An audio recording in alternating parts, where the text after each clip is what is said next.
Hi everyone. Well, I frequently get asked what's a good place to start with yoga. What do I need to buy? And my standard answer is get a mat.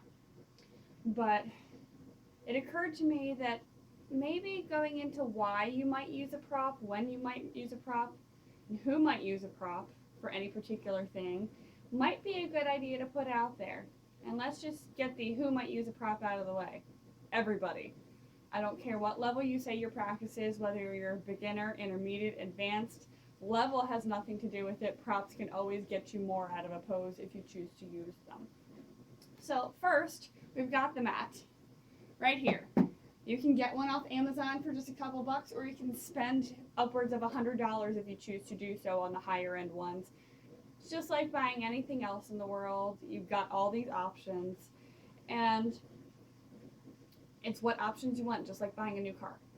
You might have one that combines the fabric of a yoga towel with the mat, or you might want an extra sticky mat, or you might want an extra long mat.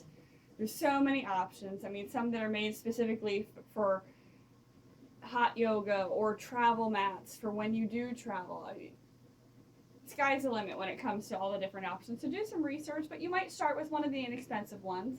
Just keep in mind that when you do that, you're going to lose some of that sticky quality. That the sticky helps you grip, especially as you get further into an individual practice where your hands might start to sweat, so downward dog is no longer an easy grip like it is on this carpet here.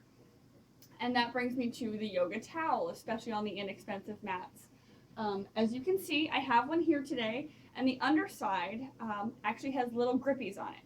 So the little basically rubber nubbies, kind of like on those grippy socks a lot of the little kids have, so they don't slip when they run on the hardwood floors, because little kids like to run. Same principle. This grips the mat for you. You grip on the towel. What you might do in a heated class is spray down with water where your hands and your feet go. Personally, I do not, because for me, I find I slip more. I am not the norm. Next, what you might use is your own personal towel. This was actually gifted to me, my first class ever. But this is great for when your face sweats in particular, because there's nothing worse than coming up from a rest position and everyone in the class hears you say, ow, someone worries you've injured yourself, and your answer is, no, I got salt in my eyes. Been there, done that just a few weeks ago. But now let's go to the more common ones. Things you'll see in just about any studio. You've got your yoga block. Your yoga block is not a cheat. Keep that in mind with all these props. They're not cheats. They help you get more out of the practice. You've got 3 different heights, so depending on what you need in that particular moment, you can use them to help you reach the floor, as I like to say. For instance, in triangle, it brings it up because you want to keep your chest open to that side as opposed to coming down here to reach, and then you're no longer actually in triangle. Or it might extend your reach. Either way, it does. So if you've got a lot of hamstring flexibility, you might, in a seated forward fold, put that block outside your feet. Or you might even go so far as to stand on top of it and palm the floor, depending on what you're looking for in your practice that day.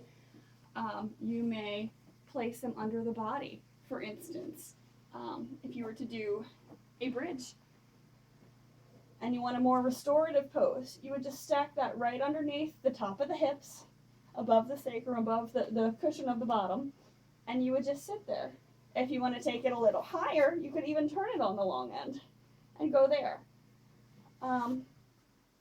I've used them as pillows at the end of class in Shavasana when just having my head on the mat just didn't feel right for me. So there's options. You might even go so far as to stack them. These are one thing you always need. I suggest everybody grabs at least one at the beginning of a class, myself included. I'd rather have it next to me and never touch it than look around desperately for somebody near me who's not using one. Next, we have a yoga strap. When in doubt, you can always grab a large belt if you're practicing at home. This one's actually about 6 feet long, if I remember correctly.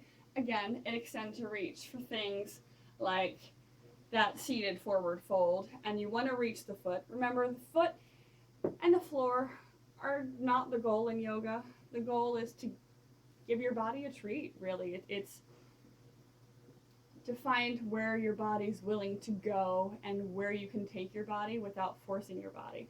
So maybe your hamstrings are tight today, and instead of putting that bend in that knee because you really want to reach your foot, or you're not comfortable with putting your hands on your calf right here for whatever reason, or maybe it's most comfortable to grab your knee and you don't want to grab your knee because our knees we like to stay away from.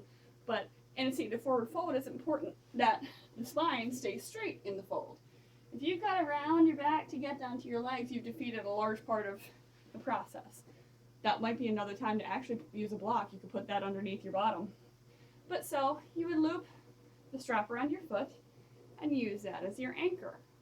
Because you can get more pull out of this than reaching under the leg, absolutely. Or maybe you just want to use the body's weight instead. Those are options. Or, for instance, for bow pulling pose. For some people, reaching the tops of the ankle is not a comfortable concept. You would, again, use the strap, and a lot of people just loop it back there and slide it up the leg. So loop it back and then bring it up and pull the legs in that way. Same principle.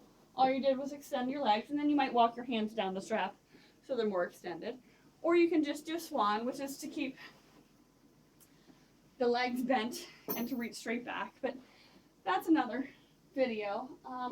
Some studios or yourself, you may have this nifty little thing called an infinity strap. You see it looks kind of like the infinity symbol. The same principle as the strap with a little less maneuvering need. You just literally, you're going to pre-loop and then use it for whatever you need. You might use this to bring the leg in a little further. Or if you're trying to do a more complicated pose, it's going to extend the arm, but it's got stretch to it as well. So, or you can even double them up if you need less room to play with. Most studios won't have it unless they have a class specific to it, but a lot of practitioners, these are becoming more and more popular. It's called a yoga wheel. If nothing else, a lot of people use it just to open up their spine, especially first thing in the morning. A lot of my friends like to borrow mine when we travel together, just for that purpose, if they use it for nothing else. And you just roll literally back and forth, or you might actually find that you use it for inversions or to help you with balance to extend the length of your arm. But if you were to use these, literally, this is all you're doing, is rolling back and forth and taking the whole spine and rolling. It's kind of a yoga-specific non-foam roller. They're usually wrapped in a material similar to a yoga mat. And I've seen people use them for balance, so they actually stand on the top of them.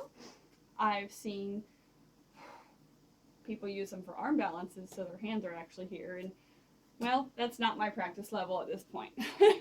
So don't feel bad. Next, and probably one of the more important aspects after the mat, is water. Whether you choose to use your own refillable bottle, or you buy yours at the studio, or in a drugstore, at a gas station, you're going to want water, because I don't care whether you have a heated practice or not, you will find that you do sweat.